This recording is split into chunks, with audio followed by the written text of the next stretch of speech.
How do you feel about brushing your teeth?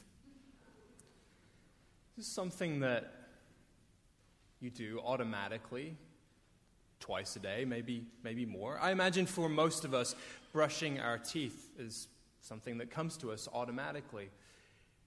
Do you feel the same way about exercise as you do about brushing your teeth? Some people clearly do. Exercise isn't a matter of choice. They regard it as a critical need for each and every day, and therefore they just go ahead and do it, much like brushing their teeth. Your mindset matters. Your mindset about things like exercise really matters. I was listening to the radio the other day where there was a long piece about mindset.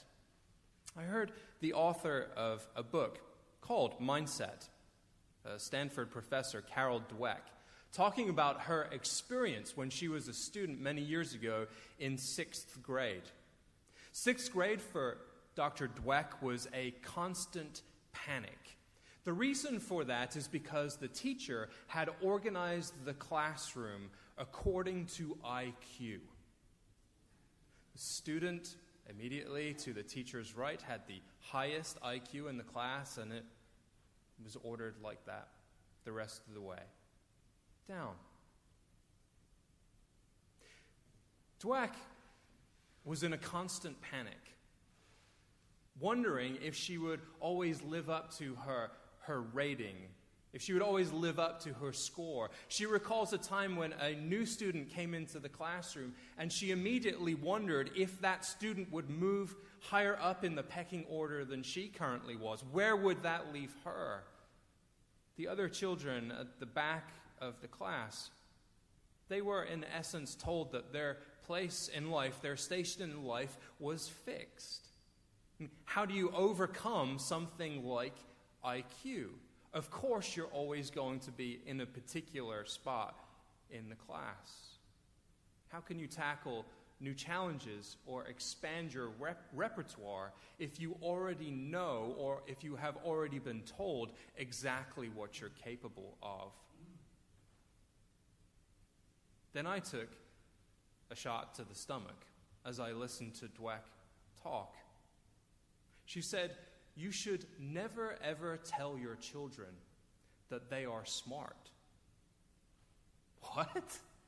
What? I love telling my kids, "Oh, well done. That was such a smart thing to do. You're so intelligent." Her point was that if you tell your child that they are smart, then they have already achieved what you have told them is what you value. And they will look for easy things to do in the future merely to confirm what you have already told them. That you have valued their intelligence. They have no need to expand upon that. They should just confirm that. Instead, she argues that you should always tell a child how great their process is. Wow. You really tried an interesting approach on that particular task that is much more conducive to producing an expansive mindset rather than a fixed mindset.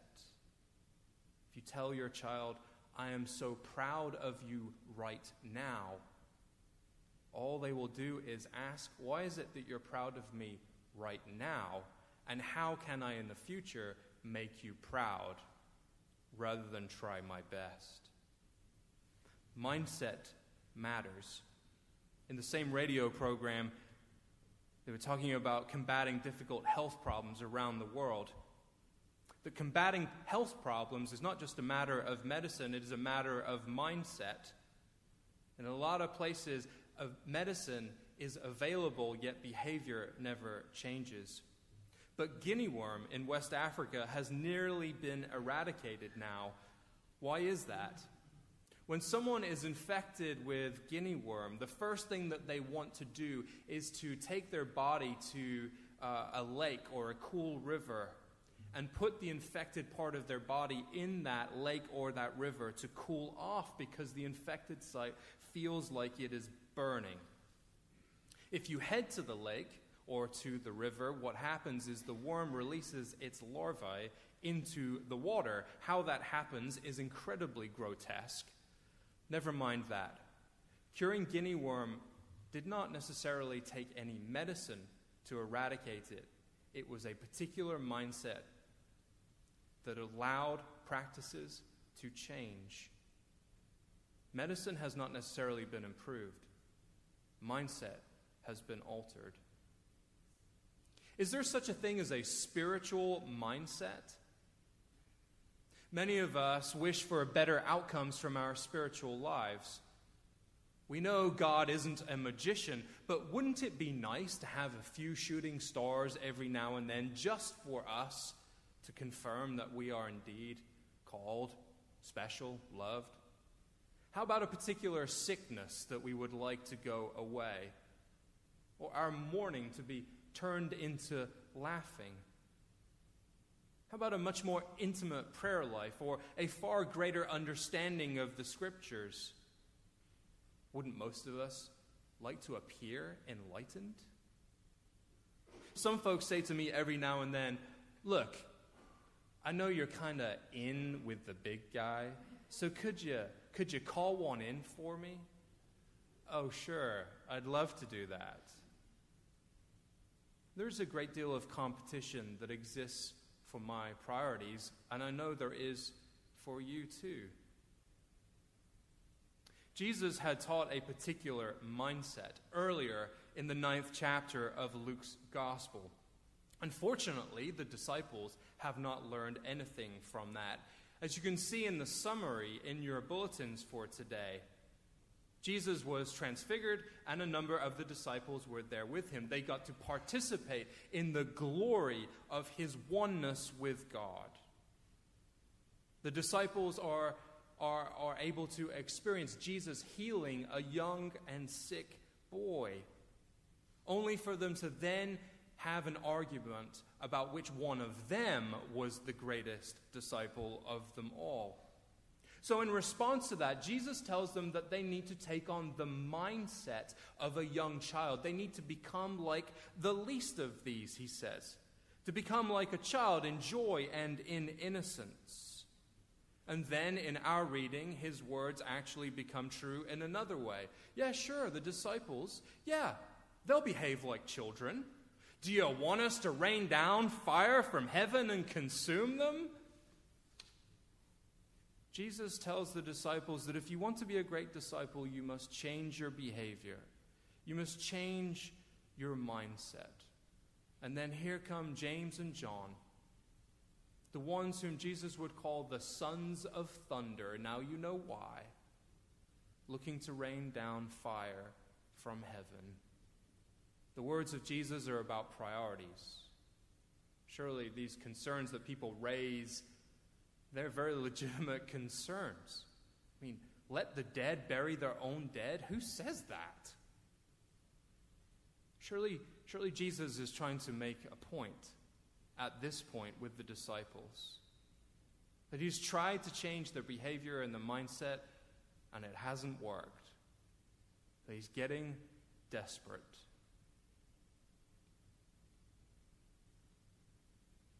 I know a few things about fire and heaven. 4 years ago, we got an interesting perspective on the combination of fire and heaven. Fire consuming the mountainside and prayers being offered. Prayers being offered for winds to change and rains to come, for houses and churches to be spared. 4 years ago, the Waldo Canyon fire began just west of Colorado Springs. My family and I lived just west of the fire, which is right between us and the city of Colorado Springs. A lot of our church members were evacuated 4 years ago. Many of them camped out on a piece of property owned by a member. It was essentially a ranch, hundreds of acres in size, that had cattle on it. I went out to the ranch almost every day while people were evacuated during that fire to visit those who had camped out there. And one day I went out with my son, Benjamin, to visit the folks. The owner of the ranch asked us if we would like to take a mental break from everything that had been happening and go four-wheeling around the property to visit some of the cattle. So we set off on this bumpy ride through the fields, having the time of our life, it might be said. Seems so ridiculous, doesn't it? A massive wildfire is happening just a few miles away, and there you are bumping around and feeding cattle, having a good old time. As we did that, eventually we rode out to the top of a ridge that overlooked the fire, which was several miles off. And we could see the cloud that the previous day from the fire had risen thousands of feet into the air, but now strangely looked much shorter. I learned later that there comes a point during the course of a large fire where the weight of the smoke and the particles cannot continue to rise, and that a smoke column that goes up several thousand feet into the air will eventually collapse in on itself. And when that happens, it will push energy out from its base in a number of different directions. That creates wind and force. That wind and that force is what pushed the fire into the city of Colorado Springs, almost immediately destroying 340 homes. Ben and I returned from four-wheeling to find members of our church who had stayed behind to watch the news in tears. An entire subdivision was suddenly gone. The energy that pushed the fire into the city also pulled the fire away from the church that I served and from many of our neighbors' homes. The fire department in our town had begun the process of evacuating itself. That's pretty bad when firefighters are taking the equipment out of town because they've given up on it. And then suddenly a reprieve. And at that time when the fire was pushed away from our town and our homes and our church, folks said, praise God. Praise God. Our homes have been saved. The agony might be over. We'll have a church to go back to. Things on our side of the hill are going to be okay. Praise God. Now, people weren't meaning to suggest that God had it out for a particular subdivision, or that one group was favored, or that God had saved one group in order to hurt another. People didn't mean anything other than the fact that they were relieved. They didn't actually mean that they were hoping that something bad would happen to somebody else. They were just glad to be okay. In the gospel, I know James and John are mad as can be. They felt disrespected. They feel like Jesus has been incredibly disrespected. They were just looking for an excuse. Any excuse, surely, to do some damage to a village in Samaria. This is a centuries-old score, and now it can be settled in a really meaningful way if only Jesus would get involved in the way that they want him to get involved, by sending some fire just to one group of people. And the thing that I learned 4 years ago is that that's the thing with fire, is that you can't really control it once it starts to consume. It is very difficult to have a controlled burn or a targeted fire. There have to be all sorts of controls that you put in place before trying something like that. And we already know, too, that the kind of fire that exists in James and John is hard to extinguish and control. I mean, maybe the argument would go that the Samaritans really do deserve some kind of divine intervention. Just help them to lose a house, show them who's in charge, show them what is up. A clip round the ear, as my grandmother used to call it. But it's hard to burn one house and not touch the next. It's not the way fire works. It's not the way anger works. And it's not the way malice works. It's hard to single out one person or one group and then just leave it at that. Today it's the Samaritans, but tomorrow it's the Idumeans or people from Crete. The next day you'll probably want to rain some fire down from heaven on the Ephesians or the Romans. We know that when we single out one group, we're actually singling out anybody and everybody that might disagree with us. Ban Muslims until we figure out what's going on. If you take that leap, it's not that far to get to Hindus or Pentecostals or Mennonites, because that's how fire works. It's really hard to control it. Its heat and its intensity causes it to collapse in on itself, pushing it out in unintended directions. And even as that happens, some will say, praise God. Priorities, mindset. Jesus, perhaps in frustration, who knows, tells the disciples to have the mindset of the least of these, to take on the mind, the innocence, the joy of a young child. And now immediately he understands. They did not get it. So he takes a different approach. If you want to love your father or your mother, you must first love God, and love God immediately. If you want to really love your child, love God not later, but now.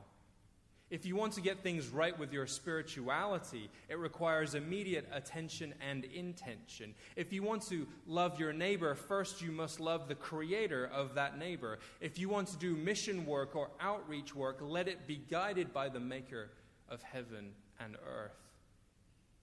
If you want to rain down fire from heaven on one group or another, there can be no waiting to extinguish that flame. May God's peace be with you.